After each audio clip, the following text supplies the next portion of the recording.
Hello, welcome back to Mark's Garden UK. I'm by the wildlife pond here and I'm in the process of removing a large conifer which was just here. And the reason it's going is, number one, I don't care for conifers that much, and number two, we're at the end of the nesting season. Number three, it was competing with this shrub here. It was really encroaching on the shrub and it was becoming too tall, and there's actually a wire across overhead here, so I thought, well, I'll bite the bullet and I'll take it out. And I was about to set about removing the trunk. It's got two trunks, a slightly thicker one there and a slightly thinner one here, and it was a huge big bush, and now I'm left with these two trunks. And now I've had second thoughts about removing this trunk. Certainly for now anyway, I might remove it in the springtime, but now I've had this idea of turning it into a bug hotel. So what I'm going to do is I'm going to take my little handheld chainsaw and a drill and some wood bits, and I'm going to drill hundreds of holes in this, and I'm going to use the handheld chainsaw to damage the bark, and that will help start the decay process. Now, decay in the garden is life. If you think about it, decay is the bacteria at the bottom end of the food chain.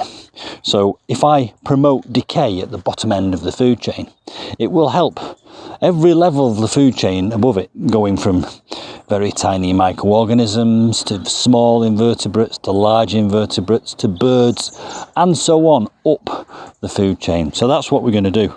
Now this will become a whole little ecosystem in its own right, and it will decay and die away, and eventually, probably next year sometime, I will remove this stump. But because for the winter it's going to be a little wildlife zone, I'm also going to pile a load of branches and small logs around the bottom, and that will provide habitat for frogs and toads and possibly newts and insects, and they'll go in there and they'll hibernate for the winter. So let's get on with that. I'll bring you in a bit closer so that you can see exactly what I'm doing.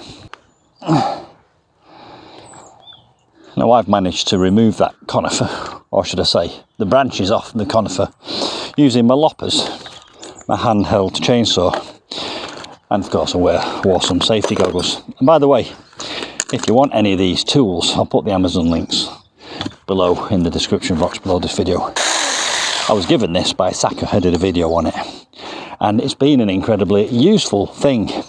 It takes a lot of the hard work out of taking medium to large size branches off trees. Now, this trunk full of branches here is the result of me removing a large shrub, and I've collected the branches, and my intention for these originally was to put them in the bottom of a big pot to sort of bulk out the soil, a kind of hugelkultur approach to have planting up a big pot. What I've decided to do with these now is put them around the base of this plant, or this ex-conifer. So that's what I'm going to do now. I'm just going to essentially just build almost like a bonfire around the bottom of this conifer, and I'm almost kind of making a feature of this now as I kind of weave these small branches around the base of this trunk.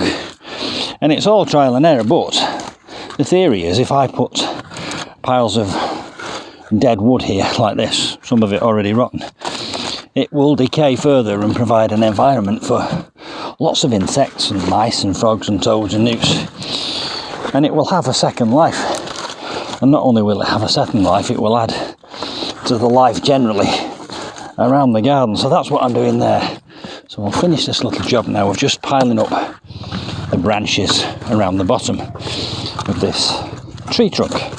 Now the next thing I'm going to do is damage this using my handheld chainsaw. So let's put my goggles on,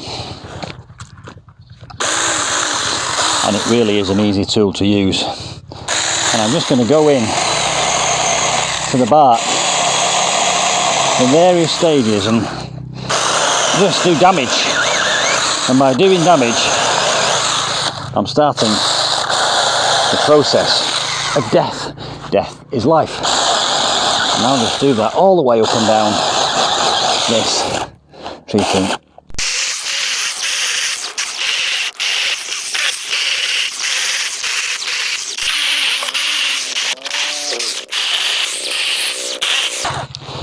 Now conifer doesn't grow back from old wood. That's why you see big bare patches on the side of conifer hedges. Someone has just gone a little bit too far. But if this wasn't a conifer and I wanted to kill it, it would be an easy thing to do with this, because if you just go round in a circle all the way around the trunk and do what they call ringing it, it stops the goodness getting up the trunk and it will kill the plant. So that would be, if that was not a conifer, I would have probably done that, would have ringed it around the bottom. Anyway, so there we go. Environment at the bottom. What we're going to do next? Well, here is my handheld drill, and here are some wood bits of various different sizes and diameters.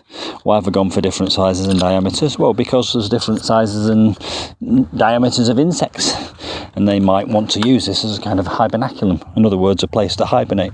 So I'm just going to change out the battery to a newly charged one, which is that one, and we'll put a drill bit in. We'll start off with a medium, and now I'm just going to go in to this tree trunk with this drill bit at a slight angle upwards. Let's put it on fast, not on hammer, and I'll do that 100 times into this wood, not all the way through. And the reason I'm going at a slight angle upwards is to stop the rain getting in, so that if any insects want to go in there and hibernate, the environment will be dry.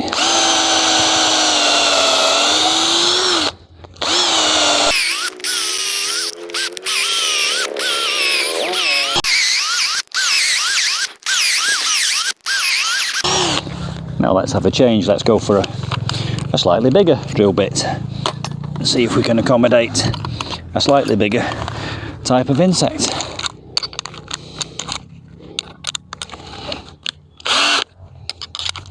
And goes the bit, and let's make some holes.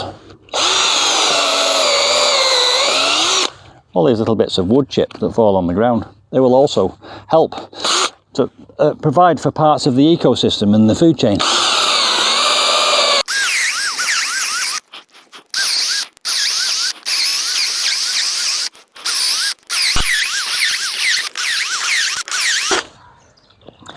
So there you go. Before you know it, you've got a brand new nature environment in your garden. It takes up no more than 2 square feet. Well, that will be invaluable for nature.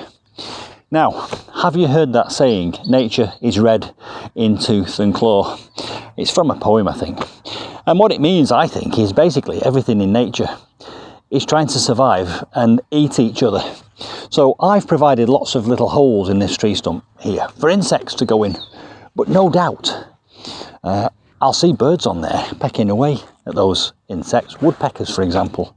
Sparrows and blue tits and robins will all be here feasting on the insects that decide to try and find safety in this tree trunk. It's a numbers game. Some of them will find safety and be left undiscovered. Others will form part of the food chain. I know that wasps go in there and eat some of the grubs that go and hide. Anyway, there we go. A little bit of an experiment. I'll come and have a look at it periodically and see what's going on. And I'll give you an update. And we'll see if we can attract some more wildlife to our wildlife garden. See you soon for some more instant wildlife garden adventures. Bye for now.